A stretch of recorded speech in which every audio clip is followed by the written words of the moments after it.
지금은 북극에 접근하는 것이 가능한 일이지만 20세기 전까지만 해도 북극은 갈 수 없는 나라, 갈 수 없는 지역으로 그렇게 사람들이 생각을 했습니다. 그런데 노르웨이 출신 난센이라는 사람은 이 북극을 한번 정복해 보겠다는 그런 생각을 하고 계획을 세우게 되었습니다. 주변 사람들은 이 난센이라는 사람의 생각이 정말 어리석다고 그렇게들 얘기했지만, 난센은 남다르게 생각하면서 이 북극을 반드시 정복하겠다고 그래서 연구를 했습니다. 매서운 바람과 그리고 빙하와 추운 날씨를 이겨낼 만한 바로 그런 배가 필요하다는 것을 그가 생각해내서는 프롬이라는 배를 특별 제작하게 되었습니다. 그리고 여러 가지 기후를 연구하고 또 여러 가지 준비를 할 뿐 아니라 그가 3년이면 끝날 만한 그런 어떤 기간에 6년치의 식량과 8년치의 땔감을 가지고 출발하게 되었습니다. 시베리아에서 출발해서 북극을 향해 가게 되었던 것입니다. 사람들은 비난했지만 그는 계획대로, 세운 대로, 준비한 대로 그렇게 해서 나가게 됐습니다. 그가 북극점을 정복하지는 못했지만 당시 인간이 가본 가장 먼 북위 86도 14분까지 감으로써 북극 정복의 길을 열게 되었습니다. 불가능해 보였던 그 땅, 아무도 할 수 없다고 생각하는 바로 그 일을 바로 이 난센 사람은 준비하면서 그것을 잘 준비하면서 그 일을 해낼 수가 있게 된 것입니다. 오늘 본문인 열처녀 비유는 마태복음 25장 예수님의 종말에 대한 비유에 대한 얘기가 나오면서 나오는 첫 번째 이야기이기도 합니다. 예수님의 이야기를 통해서 종말이 있다는 것, 우리에게 마지막이 있다는 것, 그리고 주님은 다시 오신다는 것, 그리고 그때와 그 시는 아무도 알지 못한다는 것, 그리고 또 하나 있다면 바로 그 종말을 준비하라고, 주님의 다시 오심을 준비하는 인생으로 살으라고 주님은 십자가를 얼마 앞두고 제자들에게 그렇게 말씀하고 있습니다. 열처녀의 비유를 특별히 말씀하시면서 신랑 오시기를 기다리는 지혜로운 신부의 모습이 어떤 모습인가 것을 보여주면서 오늘 평범한 일상을 살면서 종말을 준비하고 주님의 재림을 준비하는 성도의 삶이 어떠해야 될 것인가를 우리한테 말씀해 주고 있습니다. 오늘 주님의 말씀을 통해서 정말 이 평범한 하루를 살면서도, 우리가 일상을 살면서도 내일 오늘 주님께서 재림하신다 할지라도 그 재림에 전혀 부끄럽지 않는 그런 인생으로 어떻게 살 것인가 하는 것을 말씀을 통해서 함께 나누기를 원합니다. 자, 다시 오실 주님을 맞이하기 위한 준비의 사람, 첫 번째로 주님의 재림의 약속을 믿고 기다리는 사람이었습니다. 주님의 재림의 약속을 믿고 기다리는 사람. 우리가 믿는 믿음의 내용에는 우리의 구원에 대한 내용도 있지만 성천하신 주님께서 심판주로 다시 이 세상에 오신다는 사실도 함께 고백하고 있습니다. 사도신경 중에 하늘에 오르시어 전능하신 아버지 하나님 우편에 앉아 계시다가 거기로부터 살아있는 자와 죽은 자를 심판하러 오십니다 라고 우리의 믿음의 고백을 하고 있습니다. 우리의 신앙생활은 하나님의 언약과 성취 사이에 있죠. 하나님 언약하신 것과 그것이 이루어짐 사이에 있다고 볼 때, 지금 하나님께서 언약하신 것 중에 이루어지지 않는 것이 있다면 그것은 바로 주님이 다시 오시겠다는 재림의 약속입니다. 초대교회는 주님께서 다시 오신다는 그 믿음이 소망이었고 축복이었습니다. 지금 비록 힘들고 고난과 시련 가운데, 그리고 힘이 도무지 살아갈 수 있는 용기도 없는 이때에 그 주님께서 다시 오시고 그 주님께서 오셨을 때 우리 눈에 눈물을 닦아주실 뿐 아니라 우리를 품에 안아주시고 믿음으로 살았던 사람에게 아름다운 면류관으로 우리의 관 씌워주시며 우리를 위로하시고 우리를 바르게 공의롭게 심판하실 것이라는 그 소망이 그들로 하여금 그 고난 가운데서도 믿음으로 살아내는 힘이 될 수 있었던 것입니다. 디모데후서 4장 8절 보니까 이제 후로는 나를 위하여 의의 면류관이 예비되었으므로 주 곧 의로우신 재판장이 그 날에 내게 주실 것이니 내게만 아니라 주의 나타나심을 사모하는 모든 자에게니라. 생명의 면류관을 그 나라 주님께서 다시 오심을 사모하는 바로 그 모든 사람에게 주님께서 주신다는 그 소망과 믿음을 가지고 있었습니다. 고린도전서 1장 7절에 너희가 모든 은사에 부족함 없이 우리 주 예수 그리스도의 나타나심을 기다림이라. 우리 주님께서 다시 오심을 기다리는 그 언약을 믿고 기다리는 그 믿음의 신앙, 그 신앙을 가지고 주님을 기다려야 된다는 것입니다. 다시 오실 주님의 약속을 믿고 그 믿음을 따라 소망하며 살 때에 바로 주님을 맞이하는 사람이 될 것입니다. 그런데 오늘 주님은 사람들이 전혀 예상하지 못한 사실을 비유 속에서 말씀하십니다. 5절입니다. 신랑이 더디옴으로 다 졸며 잘세. 신랑이 오는 때는 기다리는 신부가 생각하는 때가 아니었습니다. 오시기는 분명히 오시지만 그때를 알지 못했습니다. 그리고 그 시간이 늦어지기 시작하고 기다림에 지쳐갈 때 모두 졸면서 잠이 들 수밖에 없는 상황이라고 말씀하고 있습니다. 이것은 무엇을 말합니까? 주님의 재림은 아무도 알 수 없다는 것입니다. 그리고 사람들이 아무리 생각하고 또 이 징조를 찾아내고 환경을 찾아내어도 그것은 오직 하나님께만 달려 있다는 것입니다. 분명한 사실은 주님은 반드시 다시 오신다는 것, 그리고 13절에 보니까 그러므로 그런즉 깨어있으라 너희는 그날과 그때를 알지 못하느니라 그렇게 말씀하고 있습니다. 문제는 주님의 재림이 늦어질 때에 사람들 속에는 이 믿음이 흐려집니다. 그리고 언제까지나 지금처럼 세상이 존재할 것이라고 착각하게 됩니다. 주님의 다시 오심에 믿음이 약해지거나 믿어지지 않게 될 때에 사람들은 이단에 빠지기도 하고 종말 사상에 젖어들게 됩니다. 그러나 주님은 마지막 때 일어날 일에 대해서 이렇게 말씀합니다. 마태복음 24장 37절부터 39절 보니까 노아의 때와 같이 인자의 임함도 그러하리라. 홍수 전에 노아가 방주에 들어가는 날까지 사람들이 먹고 마시고 장가가고 시집가고 있으면서 홍수가 나서 그들이 다 멸하기까지 깨닫지 못하였으니 인자의 임함도 이와 같으리라. 언제 주님께서 임할지, 우리 일상생활 속에서 언제 임할지 알 수 없다는 것입니다. 그리고 제자들에게 오늘을 사는 우리에게 분명히 말씀하십니다. 마태복음 24장 36절에 그러나 그날과 그때는 아무도 모르나니 하늘의 천사들도 아들도 모르고 오직 아버지만 아시느니라. 24장 42절에 그러므로 깨어있으라. 44절에 이러므로 너희도 준비하고 있으라. 결론적으로 이 비유의 마지막에 25장 13절 그런즉 깨어있으라 너희는 그날과 그때를 알지 못하느니라. 사랑하는 여러분, 우리 주님은 반드시 다시 오십니다. 처음 이 땅에 아기 예수로 오셔서 우리를 구원해 주신 예수님은 다시 오실 때는 심판주로 오신다는 사실을 믿으시기를 바랍니다. 이 믿음 붙들고 낙심하지 않고 다시 오실 주님 오셔서 우리를 정의롭게 심판하시고 그리고 우리에게 흘렸던 눈물을 닦아주시며 우리를 품에 안으시고 생명의 멸류관으로 세우실 바로 그 주님을 바라보면서 이 재림신앙을 가지고 믿음으로 이겨가는 여러분 되기를 바랍니다. 주님을 기다리는 두 번째 사실은 주님을 맞이할 준비를 구체적으로 하셔야 됩니다. 주님은 이 비유를 통해서 신랑을 맞이할 수 있는 지혜로운 신부는 어떤 사람인가를 말씀합니다. 오늘 10명의 신부들은 모두 동일한 조건을 가지고 있었습니다. 모두 잔치에 초대받았습니다. 그리고 그들은 혼인 초대에 모두 승낙을 하였습니다.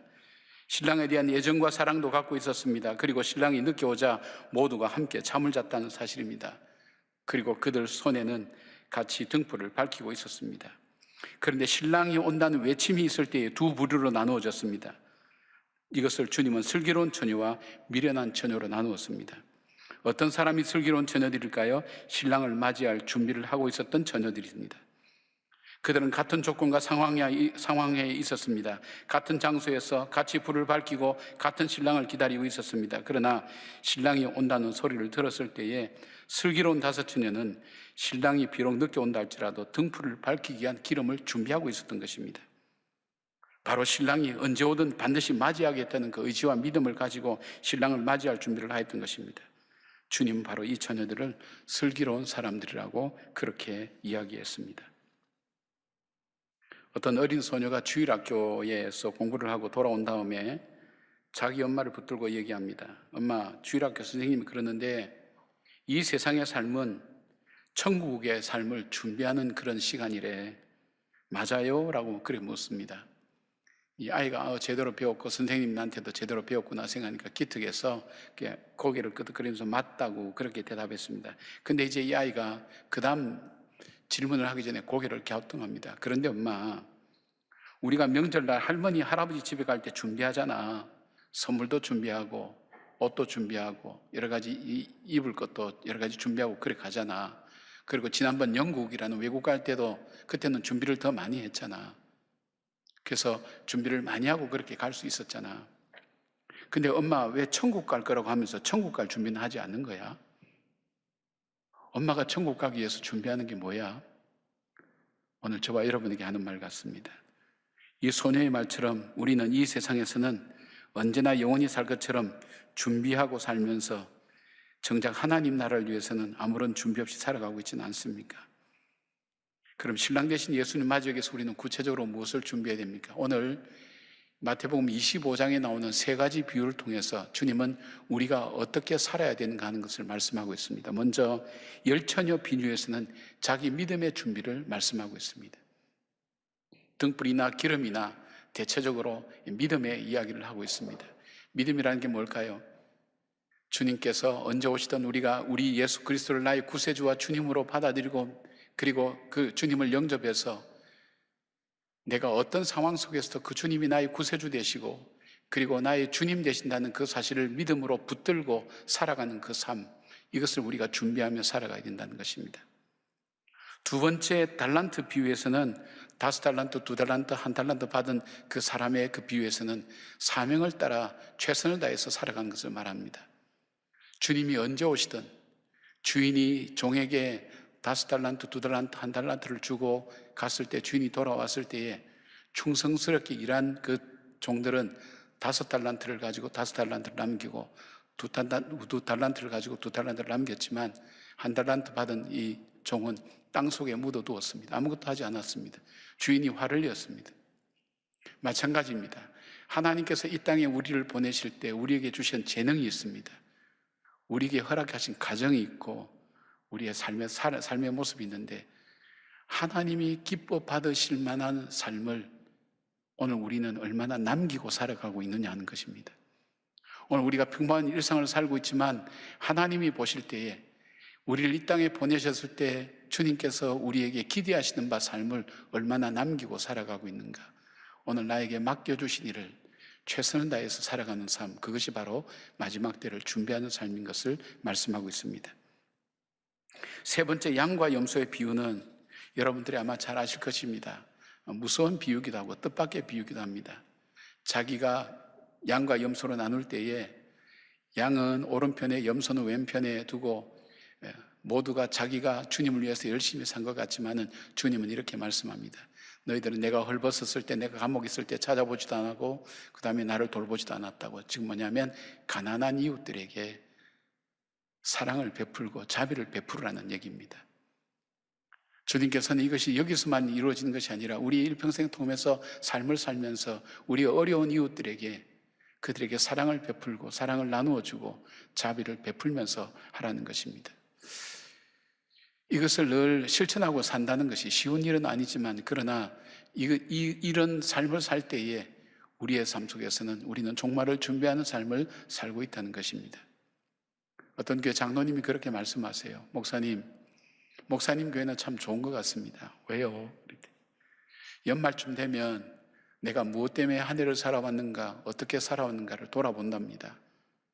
그리고 뭔가 이렇게 한 해가 가기 전에 뭔가 보람 있고 좀 의미 있는 일을 하고 싶고 아니면 어려운 사람 좀 돕고 싶은데 이거 어떻게 해야 될지를 모른다는 거예요. 자기가 가진 금액 가지고는, 돈 가지고는, 생각하는 돈 가지고는 많은 사람을 도울 수도 없고 그다음에 어떤 방법으로 도와야 될지 알지 못하는데 동안교회는 사랑의 쌀을 통해서 어려운 이웃들을 돕는 것 보면 동참하고 싶다고 감사하다고 그런 얘기를 합니다.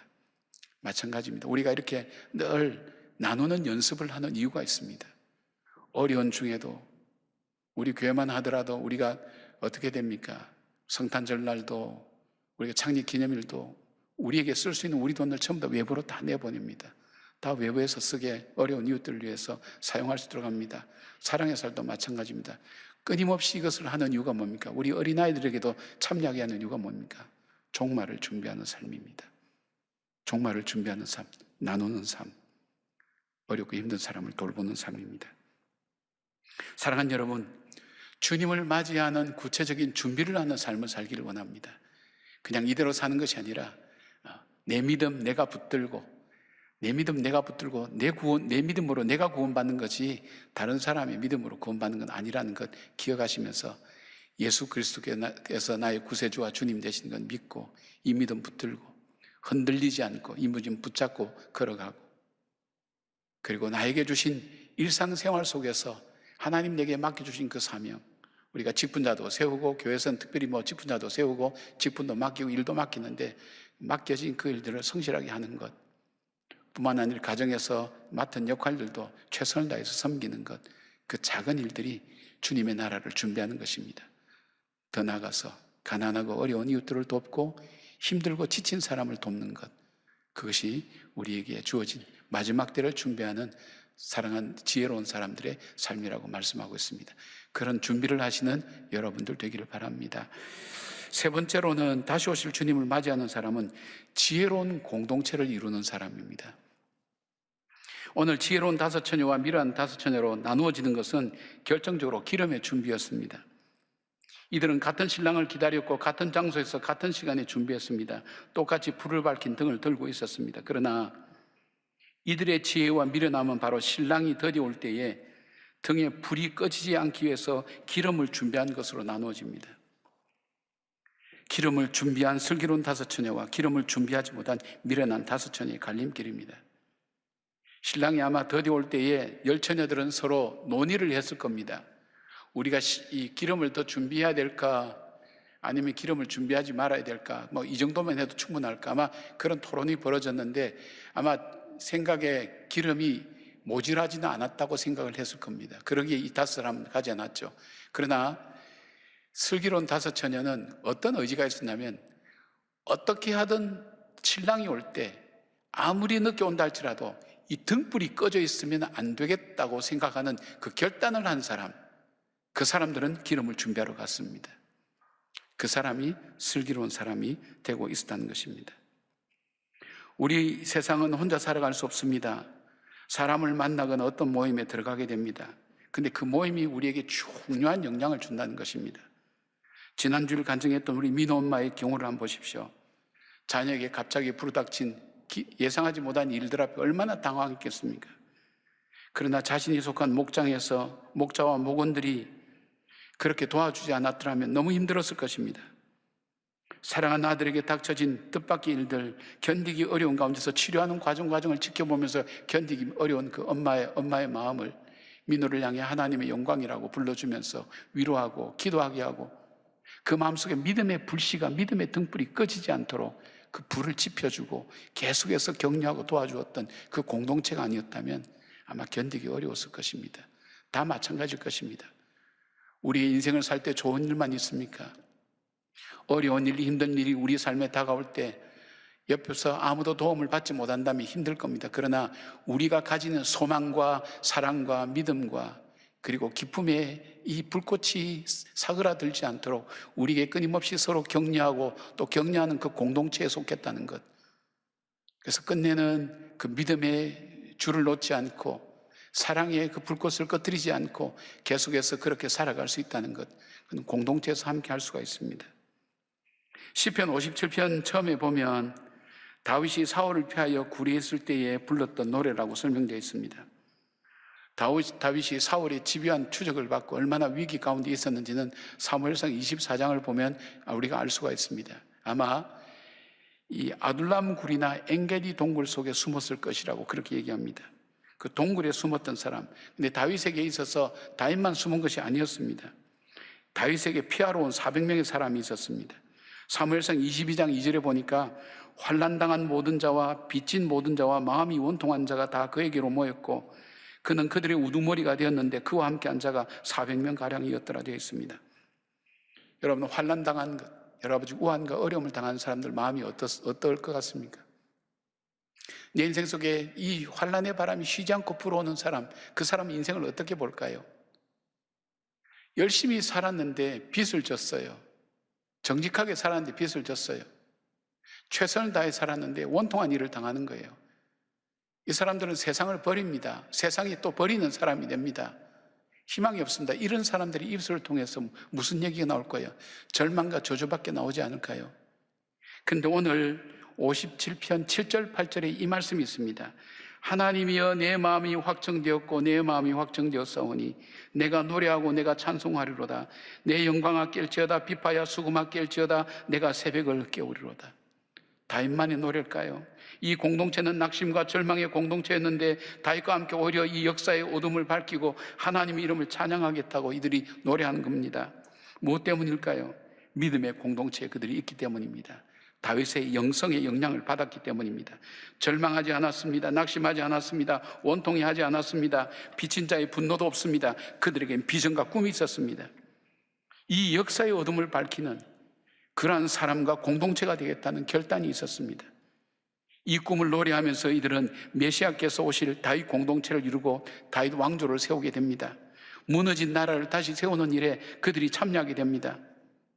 뿐만 아닙니다. 훗날 압살롬의 공격으로 무너져간 다윗을 다시 일으키며 하나님의 언약을 이루어가는 공동체가 되었던 것입니다. 바로 어느 때보다도 이런 공동체에 속해야 됩니다. 이런 공동체를 만들어야 됩니다. 두려움과 염려와 걱정이 많은 이 세상을 여러분 살고 있습니다. 들리는 소리가 절망의 소리요, 낙심의 소리요, 그리고 두려움의 소리밖에 들려지지 않을 때 누군가가 우리에게 소망의 불을 밝혀야 됩니다. 비전과 꿈을 노래할 수 있어야 됩니다. 하나님의 교회가 그럴 수 있어야 됩니다. 하나님이 믿는 가정이 그럴 수 있어야 됩니다. 하나님의 사람이 이 노래를 부를 수 있어야 됩니다. 아무리 환경이 어려워도 우리에게 주신 그 하나님을 향해서 소망의 노래를 부르고 우리의 믿음의 등불이 꺼지지 않도록, 우리의 사랑의 등불이 꺼지지 않도록 그 불을 같이 세워가며 불어가며 같이 이렇게 세워나갈 수 있는 그 사람들이 필요한 것입니다. 그 공동체에 속한다는 것, 그것이 축복입니다. 1945년 4월 8일 그날은 주일이었습니다. 주일 아침 2명의 간수가 히틀러에 의해서 투옥된 독일 고백교회의 신학자였던 보네포 목사님을 데려가기 위해서 왔습니다. 그리고 이렇게 얘기합니다. 마지막 시간이 되었습니다라고 말합니다. 그들과 함께 지냈던 동료들이 그 말이 무슨 뜻인지 알고 있었습니다. 오늘이 사형 집행날이라는 것입니다. 전부 다 눈물을 글썽이면서 보네포 목사님을 바라보는데 뜻밖의 보네포 목사님이 이렇게 얘기합니다. 기뻐해 주십시오, 여러분.